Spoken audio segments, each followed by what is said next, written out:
Bismillahirrahmanirrahim. Assalamualaikum warahmatullahi wabarakatuh. Alhamdulillahi ala ihsani wa syukru lahu ala taufiqihi wa amtinani. Asyhadu an la ilaha illallah wahdahu la syarika lahu ta'ziman li sya'nih. Wa asyhadu anna Muhammadan abduhu wa rasuluhu ada ila ridwani. Allahumma salli alaihi wa ala alihi wa ashabihi wa ikhwani. Hadirin dan hadirat, Bapak dan Ibu yang dirahmati oleh Allah Subhanahu wa taala, pada kesempatan kali ini kita akan membahas ibadah yang sangat agung, bahkan sebagian mengatakan dia adalah puncak dari peribadatan, yaitu at-tawakkul 'ala Allah. Kalau bahasa Indonesia, bertawakal kepada Allah Subhanahu wa taala. Sa'id bin Jubair berkata, at-tawakkulu jima'ul iman. Tawakal adalah poros keimanan. Karena tidaklah seorang bertawakal kecuali dia telah mengumpulkan banyak keyakinan, ya, yakin bahwasanya segala perkara di tangan Allah Subhanahu wa taala, ya. Kemudian berhusnudzon kepada Allah Subhanahu wa taala bahwasanya Allah menyayanginya dan perhatian terhadap dia sehingga dia bertawakal kepada Allah Subhanahu wa taala. Yakin bahwasanya ya segala yang terjadi di alam semesta ini tidak terjadi kecuali atas kehendak Allah Subhanahu wa taala. Yakin bahwasanya jika Allah berkehendak sesuatu, Allah hanya mengatakan kun fayakun. Jadi maka jadilah. Maka ketika seorang bertawakal, terkumpul dalam dirinya banyak nilai-nilai tauhid, banyak nilai-nilai keimanan. Oleh karenanya, siapa yang bertawakal dengan benar, dia akan mendapatkan ganjaran yang sangat besar. Dalam hadis ketika Rasulullah sallallahu alaihi wasallam sebutkan tentang 70.000 orang yang masuk surga tanpa adab dan tanpa hisab, maka Rasulullah SAW jelaskan, humul ladzina la yastarqun, yaitu orang-orang yang tidak pernah minta untuk diruqyah, wala yaktawun, dan juga tidak pernah minta untuk diobati dengan besi yang dipanaskan, wala yatatayyarun, dan tidak pernah mengkaitkan nasib sial dengan tatayyur, dengan apa yang mereka lihat, apa yang mereka dengar. Kemudian di akhir hadis kata Nabi sallallahu alaihi wasallam, wa ala rabbihim yatawakkalun, dan mereka bertawakal kepada Rabb mereka. Bahkan para ulama mengatakan ini 4 sifat yang disebutkan oleh Nabi sallallahu alaihi wasallam, tidak minta ruqyah, tidak, yang kedua, pertama tidak minta ruqyah, yang kedua tidak minta untuk diobati dengan besi yang dipanaskan, yang ketiga tidak bertatoyur, dan yang keempat bertawakal kepada Allah.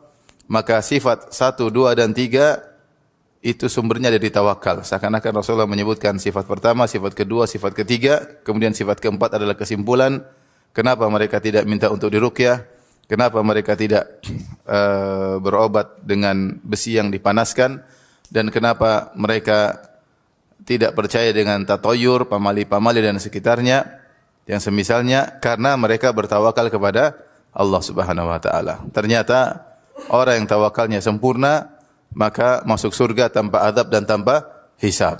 Dan inilah cita-cita setiap mukmin, ya. Karena kita tahu yang masuk surga, ada yang masuk surga dihisab terlebih dahulu. Dan hisab bukan perkara yang ringan. Yang lebih buruk dari itu, ada yang masuk surga mampir dulu di neraka. Dihisab, diazab dulu, baru kemudian masuk apa? Surga.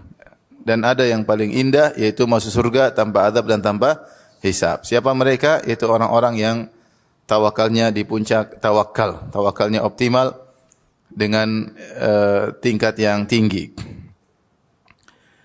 Oleh karenanya saking tingginya tawakal mereka, meskipun minta ruqyah itu boleh, mereka tidak mau. Mereka fokus bersandar kepada Allah Subhanahu wa ta'ala. Ini di antara keutamaan bertawakal kepada Allah Subhanahu wa ta'ala. Sebagian ulama menjelaskan kenapa orang yang bertawakal kepada Allah tidak dihisab, karena dia telah menyerahkan segala urusannya kepada Allah Subhanahu wa ta'ala. Dia perlu dihisab kalau dia yang menangani urusannya sendiri. Tapi ketika dia menyerahkan urusannya kepada Allah, dia tidak perlu dihisab, tetapi dengan penyerahan yang sempurna. Ya, kalau mau dihisab, ya Allah menghisab dirinya sendiri karena dia sudah serahkan urusan kepada Allah.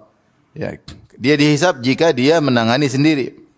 Tapi ketika dia tidak menangani sama sekali, dia serahkan totalitas kepada Allah Subhanahu wa taala dengan tawakal yang tinggi, maka dia tidak perlu dihisab lagi karena semua sudah dikembalikan kepada Allah Subhanahu wa taala. Ini isyarat bahwasanya tawakal itu bertingkat-tingkat. Tidak semua orang tawakalnya optimal, tidak semua orang tawakalnya tinggi. Dan demikian yang kita jalin dalam kehidupan ini, terkadang kita merasa tawakal kita tinggi, terkadang kita merasa tawakal kita masih kurang, ya. Ini di antara dalil tentang keutamaan bertawakal, bahwasanya seorang mau surga tanpa azab dan tanpa hisab. Demikian juga dalam satu hadis Rasulullah SAW bersabda, "Yadkhulu al-jannata aqwamun min ummati afidatuhum ka afidati tayr." Masuk surga suatu kaum dari umatku yang di mana hati mereka seperti hati burung. Hati mereka seperti hati burung. Di antara tafsiran sebagian ulama bahwasanya hati mereka seperti hati burung, maksudnya Nabi menjelaskan mereka bertawakal sebagaimana burung. Seperti yang Rasulullah SAW isyaratkan dalam satu hadis, "Lau annakum tatawakkaluna 'ala Allahi haqqa tawakkulih, la razaqakum kama yarzuqut tayr taqdu khimasan wa taruhu bitana." Seandainya kalian bertawakal kepada Allah dengan tawakal yang benar, maka Allah akan berikan kalian rizki sebagaimana Allah berikan rizki kepada burung. Burung itu pergi di pagi hari dalam kondisi perut kosong, kemudian dia balik dalam kondisi perut sudah kenyang. Artinya dia bertawakal ketika mencari rizki. Maka Nabi menjelaskan ada suatu kaum yang masuk surga, kenapa hatinya seperti burung ketika bertawakal di antaranya dalam mencari rezeki. Bahwasanya dia tahu bahwasanya yang memberi rezeki adalah Allah Subhanahu wa taala. Dia hanya sekedar melakukan sebab, tapi sumber rezeki dari Allah Subhanahu wa taala karena Allah adalah Ar-Razzaq. Di antara bukti dia bertawakal ketika waktunya salat dia salat. Karena dia tahu yang memberi rezeki adalah Allah Subhanahu wa taala. Ketika ada yang haram dia tinggalkan, ini haram. Rizki dari Allah, bukan dari perkara jalan haram ini. Ketika ada yang syubhat, dia tinggalkan. Dia bilang ini syubhat.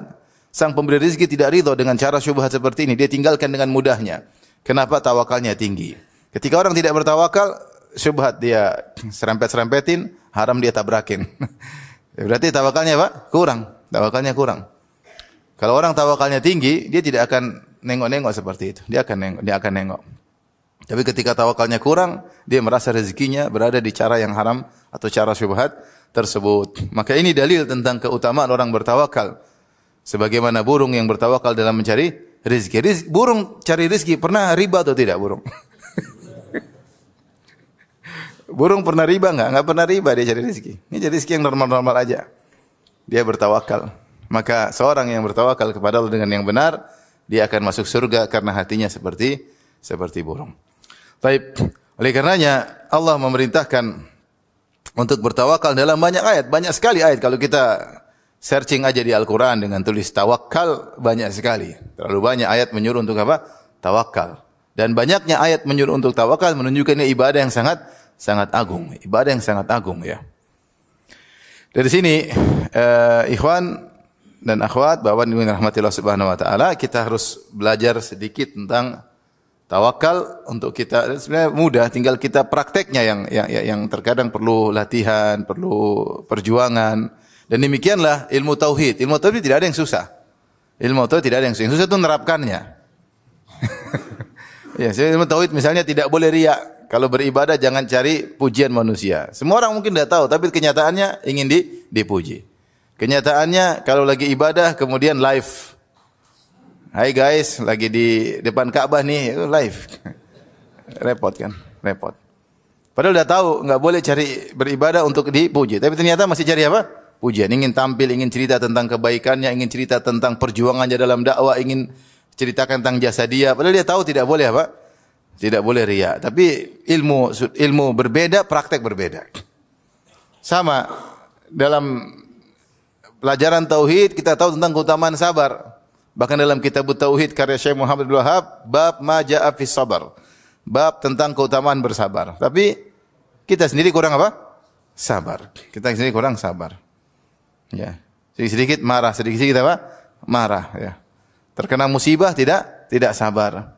Ibadah tidak sabar. Di depan kita ada maksiat, kita lakukan, tidak sabar meninggalkan maksiat. Sehingga saya katakan bahwasanya ilmu tauhid sebenarnya mudah, yang susah itu apa? Prakteknya. Perlu perjuangan. Perlu perjuangan, sehingga terkadang di antara rahmat dan kasih sayang Allah hati kita. Allah kasih ujian-ujian yang kecil sampai akhirnya kita kuat menghadapi ujian yang besar. Allah ajari kita untuk bertawakal di perkara-perkara kecil sampai ketika menghadapi perkara besar, tawakal kita bisa kuat. Ini itu berjalan dengan kehidupan kita. Taib. Tawakal maknanya adalah i'timadul qalb, yaitu penyandaran hati ala Allah, hati bersandar kepada Allah dalam beraktivitas, bahwasanya Allah yang menentukan keberhasilan, disertai dengan akhdul asbab, disertai dengan melakukan sebab. Itu kesimpulan tawakal. bersandar hati kepada Allah sambil berusaha, sambil ikhtiar kalau bahasa kita.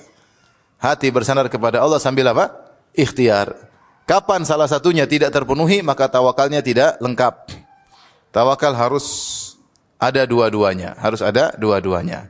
Seperti dalam satu hadis ada seseorang berkata kepada Nabi, dia melepaskan ontanya di luar, kemudian dia berkata, "Ya Rasulullah, utlikuhu wa atawakkal am aqiluhu wa atawakkal?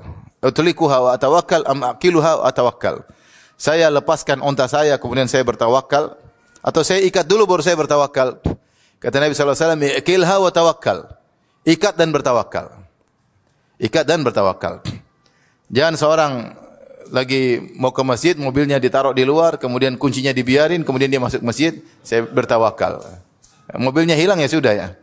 Yang benar itu ya dikunci mobilnya, diambil kuncinya, dikunci, kemudian masuk masjid, baru namanya bertawakal. Kalau zaman dulu punya onta, jangan ontanya lepas di luar, masuk ke masjid. Ontanya bisa dicuri orang. Ontanya diikat dulu atau ontanya ucul pergi sendiri. Ya. Ontanya diikat dulu, baru kemudian pergi ke masjid, balik, maka ontanya tidak ucul. Kenapa? Karena sudah diikat. Maka Rasulullah ajarkan iqilha wa tawakkal, ikat dan bertawakal. Jadi gabung dua-duanya, menyandarkan hati sambil berikhtiar. Contoh lagi seperti Rasulullah SAW menjelaskan tentang burung tadi. Lau annakum tatawakkaluna 'ala Allahi haqqa tawakkulih la razaqakum kama yarzuqut tayr. Taqdu khimasan wa taruhu bitana. Kalau kalian bertawakal kepada Allah, tawakal yang benar, niscaya Allah akan berikan rizki kepada kalian sebagaimana Allah beri rizki pada burung. Burung di pagi hari terbang dalam kondisi perut kosong, kemudian balik dalam kondisi perut kenyang. Burung ikhtiar atau tidak? Ikhtiar. Kemampuan burung untuk mencari rizki tidak seperti kita. Kita punya kecerdasan, kita bisa inovatif dalam mencari peluang-peluang rezeki, kita bisa, akal kita banyak ya. Akal manusia banyak. Burung akalnya terbatas. Tetapi dia bersandar kepada Allah, tapi dia ikhtiar. Pagi-pagi dia sudah terbang berkilo-kilo sampai kemudian dia dapat makanan, dia balik bahkan dia berikan makanan kepada anak-anaknya. Ya, tetapi dia berusaha. Maka burung mencontohkan namanya tawakal itu bersandar kepada Allah dengan kemampuan yang terbatas tapi disertai dengan apa? Usaha. Demikian juga Nabi SAW bersabda dalam hadisnya, ihris ala ma yanfa'uk wasta'in billah wa la ta'jas. Semangatlah kalian untuk mencari apa yang bermanfaat bagi kalian, perkara duniawi maupun perkara ukhrawi. Wa la ta'jas, jangan lemas, jangan malas. Jangan tidak berusaha. Rasulullah suruh berusaha. Tapi wasta'in billah, minta tolonglah kepada siapa? Allah. Jadi Rasulullah gabungkan antara isti'anah billah, minta tolong kepada Allah dengan usaha. Itu disebut dengan tawakal yang benar. Dan itulah yang dicontohkan oleh Nabi dalam segala urusan beliau. Beliau ketika berperang, dalam setiap peperangan pasti beliau berikhtiar. Di antara ikhtiar beliau, setiap perang pasti musyawarah. Pasti musyawarah. Perang Badar beliau bermusyawarah, cari pendapat. Karena tidak ada wahyu yang turun, harus begini. Maka Rasulullah SAW bermusyawarah. Sampai sahabat bertanya, ya Rasulullah, Anda pilih tempat ini, wahyu dari Allah atau sekedar strategi? Kata Nabi, strategi. Kalau gitu lebih bagus kita maju lagi ya Rasulullah, dalam perang Badar. Kita kuasai sumur di situ, sehingga nanti musuh tidak memiliki sumber air. Kata Rasulullah, ayo bagus. Tapi sahabat tanya dulu, ini strategi atau wahyu? Kalau wahyu mereka tidak berani ngomong. Kalau Nabi bilang ini hanya strategi, ya Rasulullah saya punya ide begini. Rasulullah musyawarah. Ya. Wasyawirhum fil amr, kata Allah musyawarahlah kepada mereka dalam urusan. Dalam perang Uhud Rasulullah SAW juga sebelum perang bermusyawarah antara senior dengan junior. Apa yang harus dilakukan? Para senior mengatakan sudah kita bertahan di kota Madinah biar musuh masuk dalam kota Madinah dan lebih menguntungkan bagi kita. Kenapa? Jumlah kita sedikit. Yang kedua, mereka tidak tahu lorong-lorong kota Madinah. Yang ketiga, kita bisa manfaatkan anak-anak kecil dan wanita untuk berjaga di atas, bisa melempari musuh dengan batu dari tempat yang tinggi. Ini senior. Junior mengatakan, tidak ya Rasulullah, kita keluar sambut mereka. Kita dulu waktu masih zaman jahiliyah, kita bukan jagoan kampung, jagoan kandang. Nah, kita apalagi sudah iman, kita keluar sambut mereka. Jangan kita tunggu di kandang kita. Tidak, kita keluar. Sehingga akhirnya Rasulullah SAW pilih pendapat junior. Ya. Tapi intinya Rasulullah SAW bermusyawarah. Rasulullah ketika perang, Rasulullah berusaha sampai Rasulullah SAW pakai baju perang, pakai helm bahkan, migfar. Kemudian pasang strategi di mana musuh pasukan ditaruh. Intinya dalam setiap peperangan seperti itu. Kenapa? Karena Rasulullah SAW berusaha menerapkan tawakal, bersandar hati kepada Allah sambil berusaha, berikhtiar. Seperti ketika Rasulullah SAW mau hijrah, lihat bagaimana strategi yang Rasulullah pasang untuk berhijrah, banyak sekali.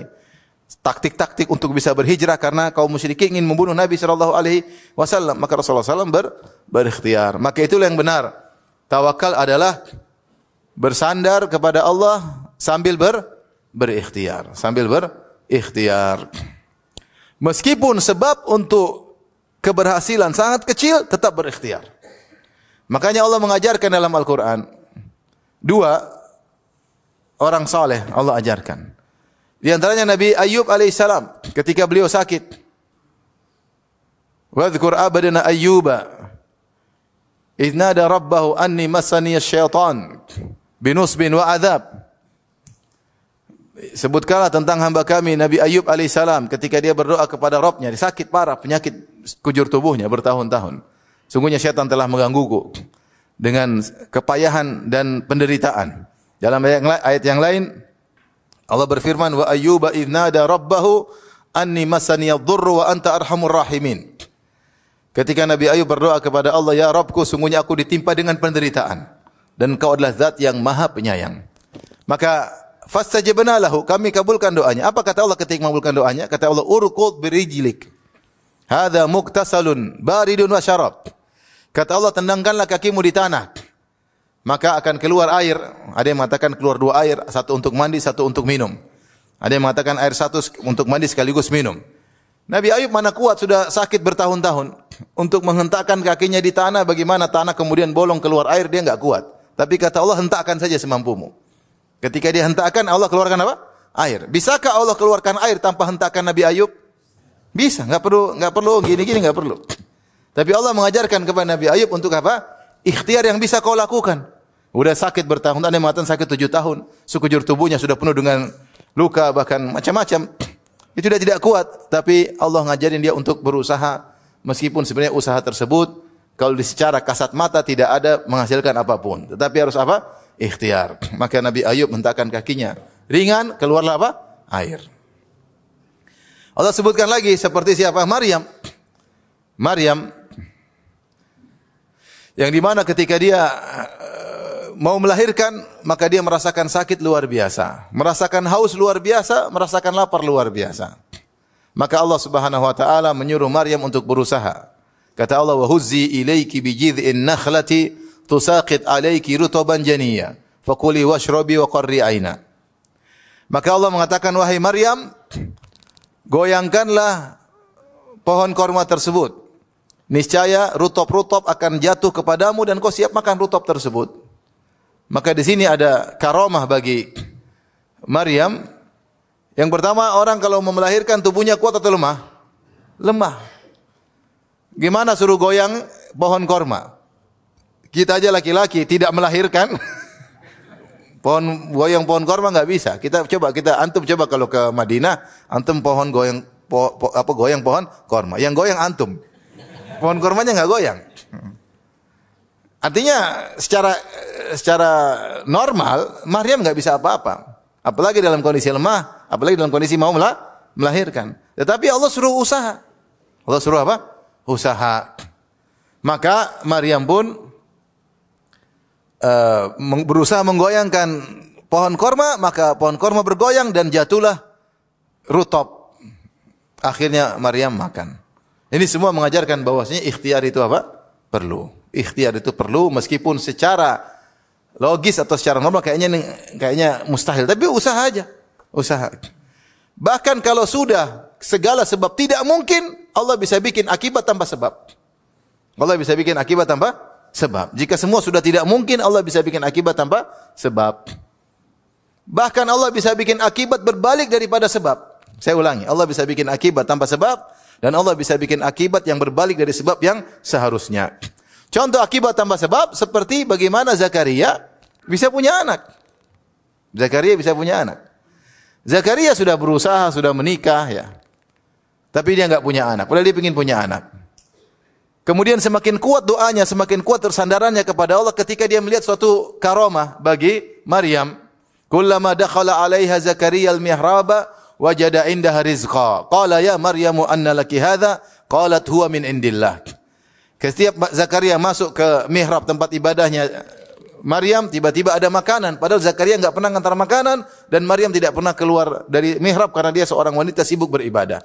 Maka Zakaria bertanya, "Anna laki hadza?" Dari mana makanan tersebut? Maka Maryam berkata, "Min indillah," dari Allah. Dan makanan tersebut menakjubkan. Di musim dingin ada makanan yang bersumber dari musim panas. Dan di musim panas ada makanan yang buah-buahan yang tidak tumbuh kecuali di musim dingin. Di situ kemudian tergerak. Kata Allah, "Hunalika da'a Zakaria." Ketika disitulah kemudian Zakaria berdoa. Ya, ada sesuatu yang mungkin Allah munculkan akibat tanpa sebab. Secara sebab dia sudah tidak mungkin punya anak. Maka ketika dia berdoa, dia sebutkan kepada Allah tentang kondisinya yang tidak mungkin punya anak, tapi dia tetap ingin punya anak. Maka dia berdoa, "Rabbi inni wahanal azmu minni washta'ala ar-ra'su syaiba wa lam akum bidu'aika rabbi syaqiyya wa inni khiftul mawaliya min wara'i wa kanat imra'ati akhira fahab li min ladunka waliya." Ya Allah, saya sudah sangat tua, rambutku sudah putih semua, tulangku sudah lemah. Sudah sangat lemah. Istriku mandul. Taib, kalau istri mandul bisa punya anak? Jadi sudah tua, mungkin kekuatan sperma tidak seperti anak muda. Ya. Sudah lemah. Tapi saya ingin punya anak. Akhirnya Allah kasih punya anak tanpa sebab. Allah kasih punya anak tanpa sebab. Akhirnya Allah berkata, "Ya Zakaria, inna nubashiruka bi gulamin ismuhu Yahya." Wahai Zakaria, aku beri kabar gembira kepada engkau dengan seorang anak namanya Yahya. Zakaria bingung. Qala rabbi anna yakunu li gulamun wa qad balagani al-kibar wa imraati akhir wa kanat imraati akhira wa qad balagtu min al-kibari itiya. Ya Allah, gimana saya bisa punya anak? Istriku mandul. Gimana punya anak istri mandul? Saya pun sudah sangat tua. Tadi gampangannya, tadi kamu yang minta, sekarang kenapa bertanya kenapa? Ya Allah, qala wa qad khalaqtuka min qablu wa lam taku syai'a. Mudah. Dulu kau juga bukan apa-apa, kemudian aku ciptakan engkau. Mudah. Bagi Allah semuanya tinggal bilang apa? Kun fayakun. Bahkan sebaliknya Allah bisa menimbulkan akibat dari sebab yang berlawanan. Contoh ketika Ibrahim akan dibakar, kulna ya naru kuni bardan wa salaman ala Ibrahim. Kami katakan, wahai api, jadilah engkau dingin dan keselamatan bagi Ibrahim. Api yang harusnya membakar malah menjadi apa? Dingin. Intinya, seorang ketika bertawakal, dia gabungkan antara sandaran kepada hati dan berikhtiar, bersandar kepada Allah Subhanahu wa taala. Maka itulah yang disebut dengan tawakal. Ibn Taimiyah rahimahullah, saya bacakan perkataan yang indah tentang kesalahan dalam hal ini, ya, kesalahan dalam ini, ya. Dia berkata, wa maqala ta'ifatun minal ulama.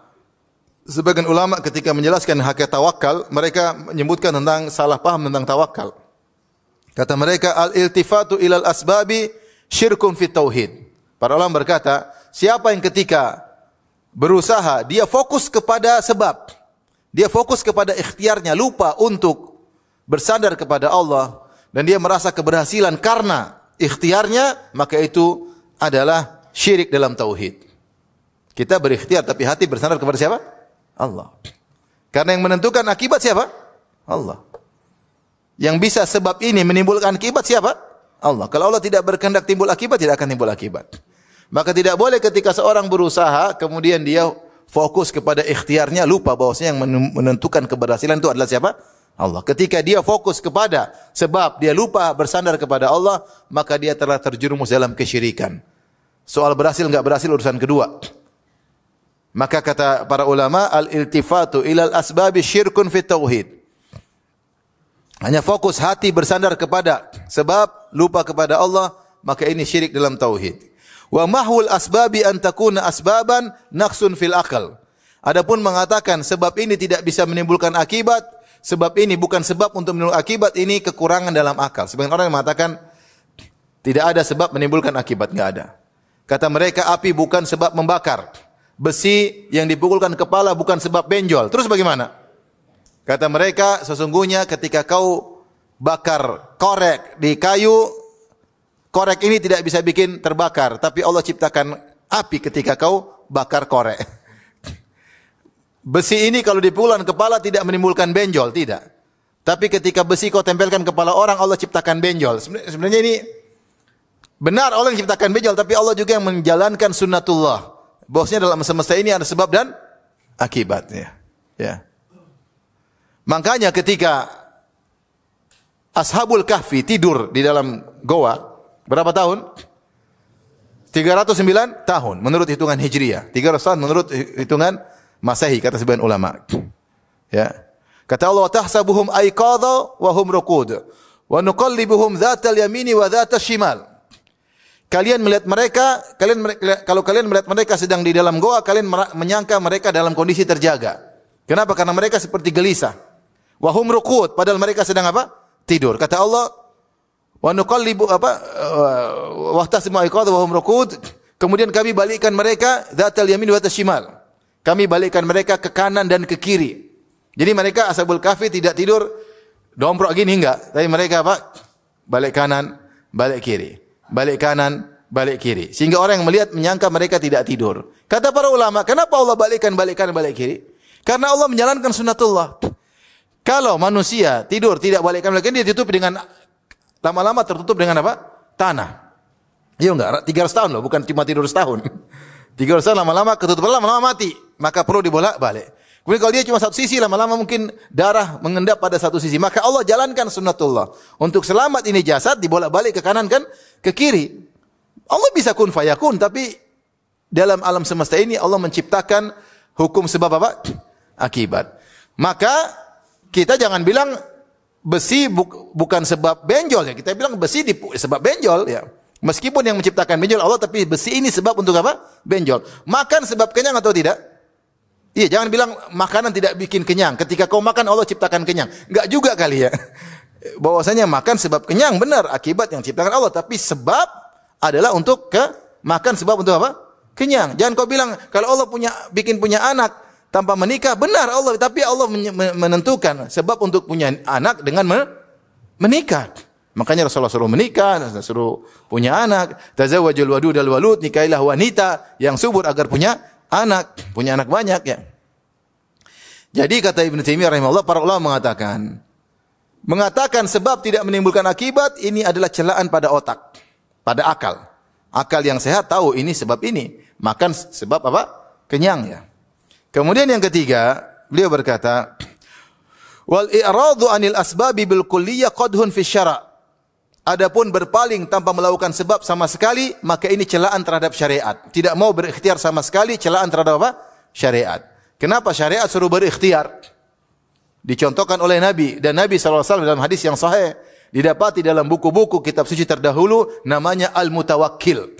Nama Nabi siapa? Al-Mutawakkil. Nama Nabi banyak ya. Ada Ahmad, ada Muhammad, ada Al-Mahi, ada Al-Hashir, di antaranya Al-Mutawakkil.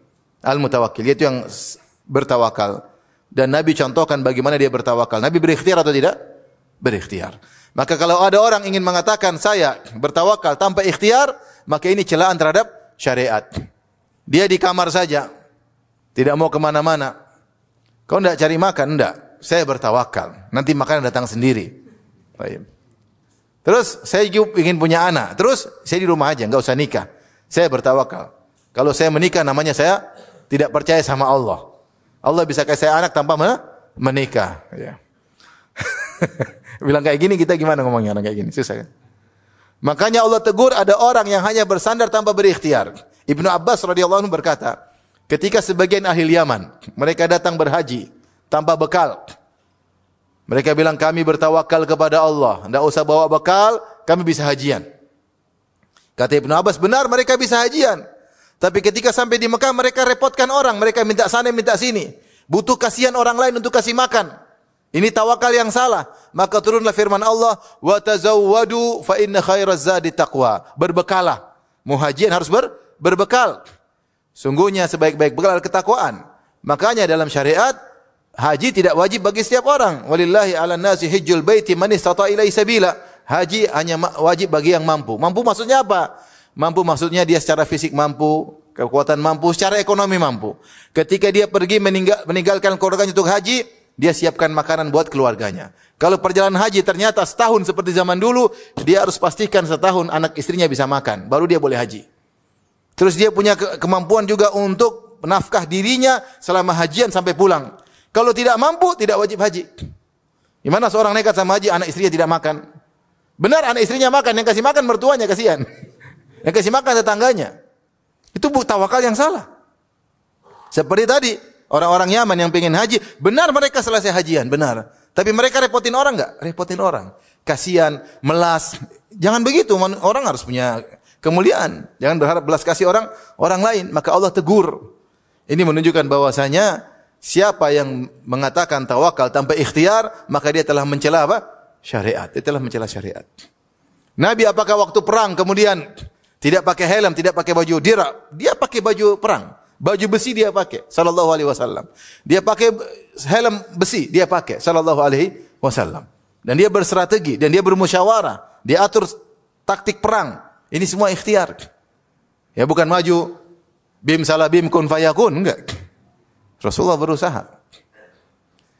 Oleh karenanya, 3 kesalahan dalam bertawakal. Yang pertama, syirik, yaitu bersandar kepada sebab. Paham? Yang kedua, mengingkari sebab menimbulkan akibat. Ini juga celaan terhadap akal. Yang ketiga, tidak mau melakukan sebab sama sekali. Maka ini celaan terhadap syariat. Bisa diulang? Yang pertama, 3 kesalahan dalam tawakal. Yang pertama, apa? Bersandar kepada sebab, celaan terhadap tauhid. Paham? Bersandar kepada sebab adalah celaan terhadap apa? Tauhid. Terus yang kedua, mengingkari sebab bisa menimbulkan akibat adalah celaan terhadap akal. Dan yang ketiga, hanya bersandar kepada Allah, tidak mau ikhtiar, celaan terhadap apa? Syariat. Yang benar kata Syekhul Islam Taimiyah, innama tawakkulu war raja ma'nan yata'allafu min mujabit tauhid wal aqli wasyara'. Tawakal yang benar, penyandaran yang benar, harapan yang benar adalah suatu makna yang menggabungkan ketiganya. Tauhid oke, akal oke, syariat oke. Baru namanya apa? Tawakal. Dan itu yang dicontohkan oleh Nabi Muhammad SAW dan para sahabatnya. Inilah tawakal yang optimal. Tawakal yang optimal. Ada kawan, subhanallah, tinggal dia pergi berdakwah. Istrinya enggak diurusin, dia pergi tidak bawa HP, kemudian istrinya tidak dibiarin bekal. Pergi begitu saja. Akhirnya anaknya sakit, istrinya ada keperluan. Benar semuanya beres, tapi yang ngurus semua teman-teman tetangganya. Ini tawakal yang ngawur seperti ini. Ya nanti kalau pergi HP jangan dimatiin, nyalain, siapa tahu istri ada keperluan. Ini pergi HP tidak dibawa, pergi begitu saja dengan alasan mau berdakwah. Anak istri siapa yang ngurus? Benar ada yang ngurus, tapi tetangganya. Ini namanya tidak benar, tawakal yang keliru. Sama seperti tadi jemaah haji Yaman yang Allah tegur dalam Al-Quran. Mereka berangkat pergi haji tanpa bekal. Benar haji mereka selesai, tapi mereka melas-melas sama orang lain. Dikasihani, akhirnya dikasih makan. Bukan seperti itu yang Allah harapkan. Kau berhaji tanpa merepotkan orang lainnya. Saya sering cerita ini, saya ketemu dengan orang waktu hajian. Dia merasa dirinya selalu tepat. Sampai ada yang singgung, gimana Pak kalau merasa tepat terus? Kemarin tas juga hilang, kok tepat terus? Kata dia, iya tas saya kembali sendiri, saya tidak perlu cari. Kata temannya, iya yang nyari kita Pak. Ini kejadian nyata. Ini kejadian nyata. Dia tas hilang, dia santai aja. Ketika nanti kembali, kalau Allah berkehendak kembali akan kembali. Benar kembali. Tapi yang nyari siapa yang repot? Teman-teman jemaah hajinya. Apakah ini tawakal yang benar? Ini namanya merepotkan orang. Ini sama seperti tadi jemaah Yaman yang ditegur oleh Allah Subhanahu wa taala. Maka kalau bertawakal yang benar, bersandar kepada Allah sambil berikhtiar tapi hati bersandar kepada Allah bukan kepada sebab. Taib. Ikhwan dan akhwat yang rahmati Allah Subhanahu wa taala. Kenapa kita harus bersandar kepada Allah Subhanahu wa taala? Karena dialah yang kalau bahasa kita kalau kita kan di dunia saya punya backingan saya Misalnya jenderal, backingan saya bupati, backingan saya kopral, backingan saya misalnya menteri, atau bangga kita punya backingan yang hebat. Mereka semua tidak ada nilainya kalau kita bilang di belakang kita ada siapa? Allah Subhanahu wa taala. Makanya Allah mengatakan wa tawakkal 'alal hayyil ladzi la yamut. Bertawakkallah kepada Allah yang Maha hidup dan tidak mati. Kalau kau bertawakal kepada makhluk, mereka mati dan mereka tidak sempurna hidupnya. Allah Al-Hayyu yang Maha hidup dan kehidupan Allah sempurna, maka Dia Maha mendengar, Maha melihat, Maha mengetahui. Dimanapun kau berada, Allah lihat kamu. Dimanapun kau berada, Allah mendengar bisikanmu. Dimanapun Allah berada, Allah tahu isi hatimu. Maka bersandarlah kepada yang Maha hidup. Jangan bersandar kepada yang hidupnya tidak sempurna, apalagi mati. Mau jenderal, mau apa, mereka juga tidak sempurna ya kehidupannya. Makanya jenderal butuh anak buah, presiden butuh anak buah. Ini tidak maha tahu atas segalanya. Dan betapa sering keputusannya dilanggar sama anak buahnya. Ya. Maka Allah ajarkan kalau bertawakal kepada yang Zat yang Maha hidup. Dalam ayat yang lain kata Allah, wa tawakkal 'alal azizir rahim alladzi yaraka hina taqum wa taqallubaka fis sajidin innahu samiul alim. Kata Allah, bertawakallah kepada Allah yang Maha Al-Aziz dan Ar-Rahim. Al-Aziz apa? Al-Aziz yaitu Maha perkasa, yang tidak ada bisa menolak keputusannya, ya. Dan tidak ada yang bisa protes keputusannya. Kalau Dia sudah memutuskan, maka pasti terjadi. Dialah Al-Aziz, Dzul Izzah, Maha perkasa. Bertawakallah kepada Zat yang seperti itu. Jangan bertawakal kepada yang memble. Bertawakal kepada yang kadang lupa sama kamu, ya. Yang sok jago ternyata tidak jago. Yang waktu sakit juga nangis. Mau jenderal bintang 7 kalau sakit nangis atau tidak? Nangis. Mau jenderal bintang 8 kalau diimpus selesai. Mau diapain? Kata jenderal bintang 8 nangis kayak enggak bisa apa-apa. Jenderal bintang 8 kalau udah tua juga ngomongnya peot, enggak bisa. Mau diapain? Ya. Kemudian Allah mengatakan Alal Azizir Rahim, kepada Zat yang Maha Penyayang. Ini sangat penting. Kamu bertawakal kepada Allah, maknanya kamu husnudzon sama Allah. Bosnya Allah itu Maha Penyayang, lebih sayang kepada engkau daripada semua manusia yang sayang kepadamu. Bagaimana Ayub berdoa? Anni masaniyadh-dhurru wa anta arhamur rahimin. Ya Allah, aku ditimpa dengan penderitaan dan engkau adalah Zat yang paling Maha Penyayang. Seakan-akan Ayub berkata, ya Allah, yang sayang pada saya banyak. Kakakku sayang, adikku sayang, istriku sayang sama saya, anakku sayang sama saya. Tetapi yang paling sayang dari itu semua adalah siapa? Engkau. Ibu sayang sama kita, tapi lebih sayang Allah kepada hambanya. Siapa yang bilang? Nabi yang bilang.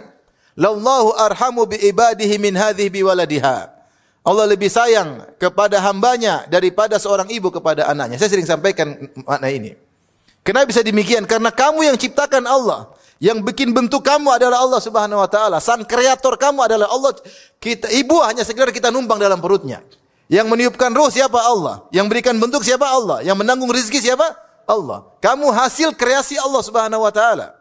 Ibarat kita kalau kita bikin anak kecil bikin mainan, dia senang enggak sama mainannya? Senang, dia yang bikin, dia rawat, dia perhatikan. Maka wajar jika Allah lebih sayang kepada hambanya daripada ibu kepada anaknya. Maka ketika kita tawakal, Allah ingatkan, wa tawakkal 'alal azizir rahim. Bertawakallah kepada Zat yang Maha perkasa dan Maha penyayang, sangat sayang kepadamu. Benar ibumu sayang sama kamu, Allah lebih sayang. Istrimu sayang, Allah lebih sayang. Suamimu sayang, Allah lebih sayang. Anakmu sayang, Allah lebih sayang. Terus kenapa kita tidak berhusnudzan kepada Allah Subhanahu wa taala? Maka benar tadi perkataan Sa'id bin Jubair, at-tawakkulu jima'ul iman. Tawakal adalah mengumpulkan, jima' itu maksudnya mengumpulkan, poros dari segala keimanan. Kalau orang sudah tawakal, dia berhusnudzan kepada Allah Subhanahu wa taala. Allah pasti lihat saya. Allah pasti perhatian sama saya. Allah pasti kasih solusi. Itu perkataan orang yang bertawakal kepada Allah Subhanahu wa taala. Allah berfirman, "Qul huwar rahmanu amanna bihi wa alaihi tawakkalna." Katakanlah wahai Muhammad, huwar rahman, dialah Allah yang Maha Penyayang. Amanna bihi, kami beriman kepadanya, wa alaihi tawakkalna, dan kami bertawakal kepada Ar-Rahman. Inilah sebabnya kenapa kita bersandar kepada Allah. Kita bekerja, ada bos kita. Benar, bos kita sebab. Tapi jangan bersandar sama bos. Bersandar kepada siapa? Allah. Kalau Allah tidak menggerakkan hatinya untuk kasih gaji kita, haji kita macet. Gaji kita macet. Yang buat gerakan hatinya untuk beri gaji sama yang kasih rezeki supaya dia bisa gaji kita siapa? Allah Subhanahu wa taala. Makanya seringlah bertawakal kepada Allah yang Maha Penyayang. Dari sini ikhwan dan akhwat yang dirahmati Allah Subhanahu wa taala, itulah sebabnya kita kenapa kita bertawakal. Jangan bertawakal sama manusia. Manusia itu sayang sama kamu, terkadang lupa sama kamu. Aset dia terbatas, kemampuan dia terbatas. Hari ini ingat, besok dia lupa. Hari ini tolong, besok dia enggak tolong. Hari ini tolong banyak, besok dia tolong apa? Sedikit. Hari ini sayang sama kamu, besok dia ngomelin kamu. Hari ini dia puji kamu, besok dia gibahin kamu. Manusia seperti itu. Nah, model seperti ini, jangan bertawakal sama dia, tawakal sama Allah. Benar, kita interaksi, kita berusaha, kita bekerja, tapi tawakal hati kepada Allah Subhanahu wa taala. Baik. Sekarang bagaimana cara kita optimal dalam bertawakal?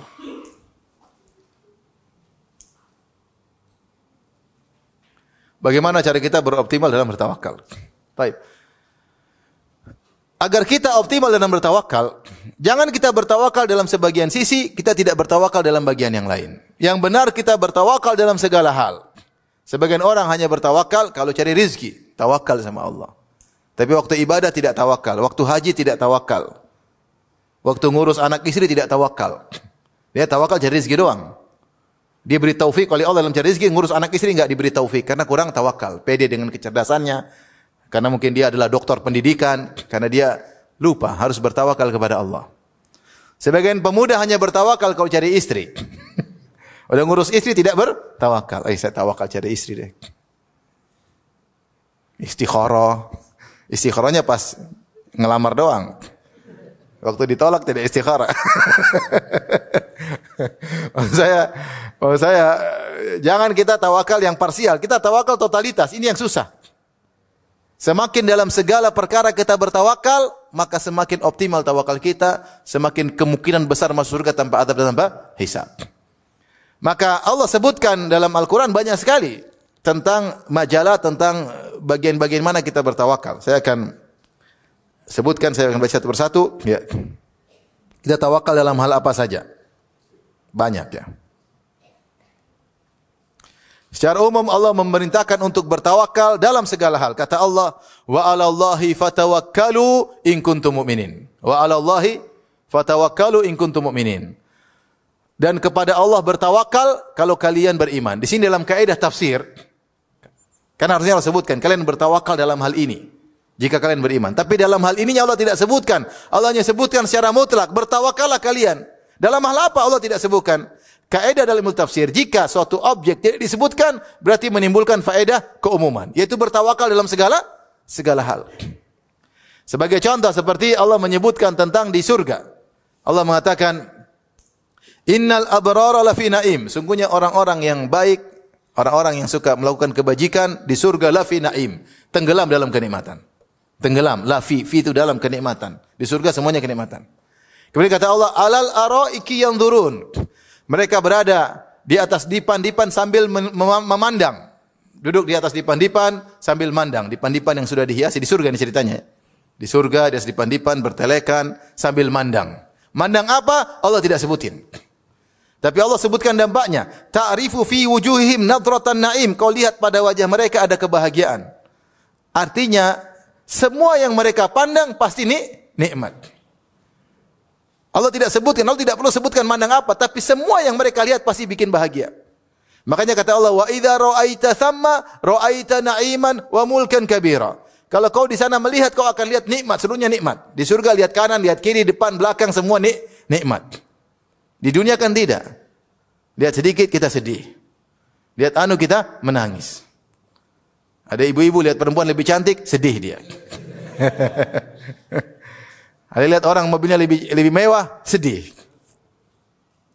Lihat suami chattingan sama perempuan, sedih dan marah ya. Begitu, banyak hal yang kita lihat di dunia bikin kita sedih, bikin kita marah, terkadang kita tertawa. Kalau di surga Anda semua yang kamu lihat senang. Tidak ada yang enggak senang. Di sini maksud saya Allah tidak menyebutkan objek. Allah mengatakan, alal araiki yanzurun, mereka di atas dipan-dipan mereka melihat. Melihat apa Allah tidak sebutkan. Berarti semua yang mereka lihat, maka dihilangkannya objek memberikan faedah umum. Ini kaidah dalam tafsir disebutkan oleh Syekh Sa'idi dalam kitabnya Al-Qawaidul Hisan. Maka jika objek dihilangkan maka memberikan faedah keumuman. Sama Allah berkata, wa 'alallahi fatawakkalu, bertawakallah kepada Allah. Dalam hal apa Allah tidak sebutkan? Berarti dalam segala hal kita harus bertawakal. Semakin tinggi tawakal, semakin tinggi iman. Cuma ini salahnya kita kurang optimal. Kita kadang ngurus istri kita enggak bertawakal. Mengandalkan kemampuan kita, mengandalkan uang kita, mengandalkan kecerdasan kita. Akhirnya enggak beres. Ngurus anak kita terkadang mengandalkan, ini pondok bagus saya andalin. Ternyata anak nakal di pondok terbaik. Terjadi enggak? Terjadi.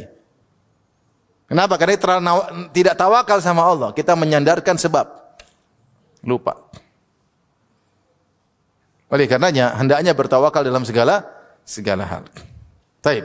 Di antaranya Allah sebutkan apa sih yang kita tawakal, dalam hal apa sih kita bertawakal? Umum semuanya. Ini yang saya sebutkan ayat-ayat yang di sini kita disuruh bertawakal secara spesifik. Contohnya beribadah. Kata Allah, fa'buduhu wa tawakkal alaih. Beribadahlah dan bertawakal kepada Allah. Kita ini kadang salat kita enggak bertawakal. Kita merasa kita bisa khusyuk, ternyata tidak khusyuk. Kita merasa kita bisa bangun malam, ternyata kita tidak bisa bangun malam. Kenapa? Tiba-tiba malas datang. Beda kalau kita bertawakal sebelum tidur.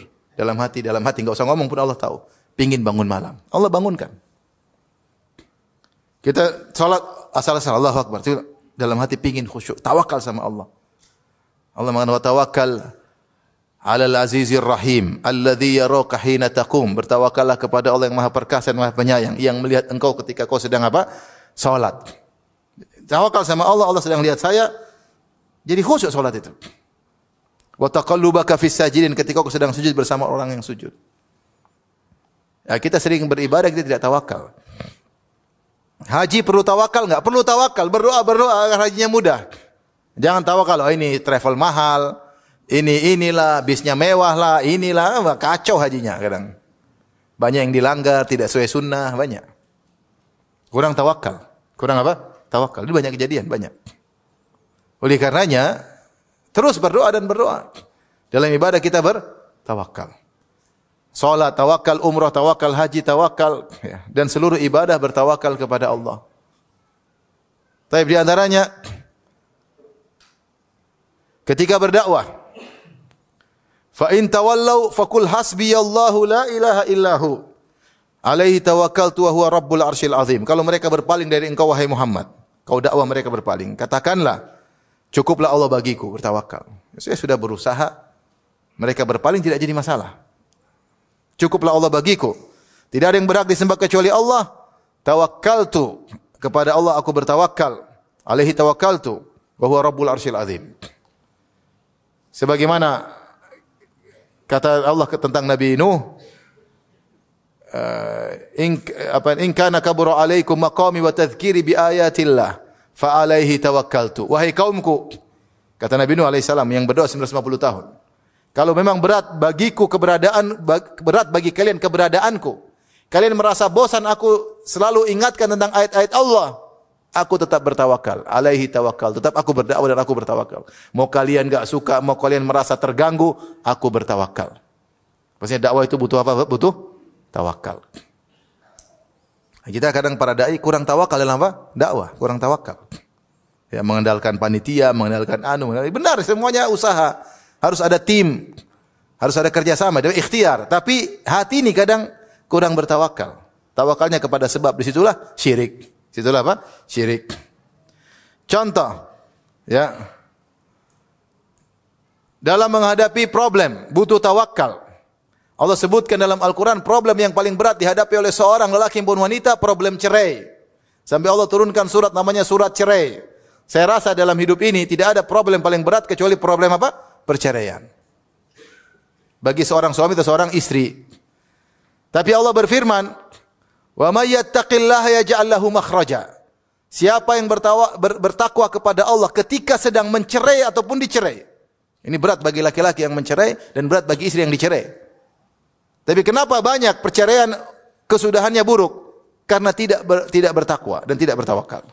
Kata Allah, "May yattaqillaha yaj'al lahu makhraja wa yarzuqhu min haitsu la yahtasib Wa may yatawakkal 'ala Allahi fahuwa hasbuh. Siapa yang bertakwa kepada Allah, Allah pasti kasih solusi. Kalau cerai saja pasti ada solusinya, apalagi perkara-perkara masalah yang ringan, jauh lebih ringan daripada perceraian. Wa may yattaqillaha ja'ala makhraja wa yarzuqhu min haitsu la yahtasib. Bahkan Allah berikan dia rezeki dari arah yang tidak dia sangka-sangka. Wa may yatawakkal 'ala Allahi fahuwa hasbuh. Siapa yang bertawakal kepada Allah maka cukuplah baginya. Betapa banyak orang terkena masalah tidak bertawakal sama Allah. Dia berikhtiar tapi dia lupa sama Allah. Ini ada jenderal nih, ada pejabat nih, ada bupati nih, ada menteri, ada ini. Sandarannya kepada manusia-manusia, lupa untuk bersandar kepada Allah Subhanahu wa taala. Lupa. Akhirnya tidak selesai. Kalaupun selesai, hasilnya buruk. Tidak sesuai yang diinginkan. Oleh karena dalam menghadapi problem, bertawakal kepada Allah. Hasbiyallah wa ni'mal wakil. Demikian juga, maka ketika dalam masalah hukum, serahkan kepada Allah. Kata Allah, "Makhtalaftum fihi min syai'in fa hukmuhu ila Allah." Apapun yang kalian perselisihkan, hukumnya kepada Allah. Lihat ayatnya bagaimana, hadisnya bagaimana. Dzalikumullahu rabbi. Kenapa saya serahkan urusan saya kepada Allah, hukumnya kepada Allah Tuhanku. Dia yang lebih tahu tentang hukum yang terbaik bagi manusia. Kita jangan ribut, ayatnya bagaimana, hadisnya bagaimana. Saya terima. Dzalikumullahu rabbi, dan Allah adalah Tuhanku, alaihi tawakkaltu, dan aku bertawakal kepada Allah. Wa ilaihi unib, dan aku kembali kepada Allah. Untuk berhukum juga butuh tawakal. Sudah, ini hukum Allah, sudah saya tawakal. Enak enggak enak, jalanin. Innama kana qaulal mu'minina idza du'a ila Allahi wa rasulihi liyahkuma bainahum an yaqulu sami'na wa ata'na. Sungguhnya perkataan orang beriman jika disuruh untuk menyeru kepada hukum Allah dan Rasulnya, maka mereka berkata kami dengar dan kami apa? Taat, tawakal. Banyak orang enggak lah. Ini berat, enggak. Coba ada pendapat yang lain enggak yang halal? Dia tahu fitrah, dia tahu ini haram, tapi dia cari-cari, dia tidak tawakal. Dia lupa bahwa yang bikin hukum ini zat yang sangat sayang kepada dia, yang kebahagiaan dia di tangan zat tersebut. Tapi dia mau cari jalan lain, tidak tawakal dalam berhukum kepada Allah.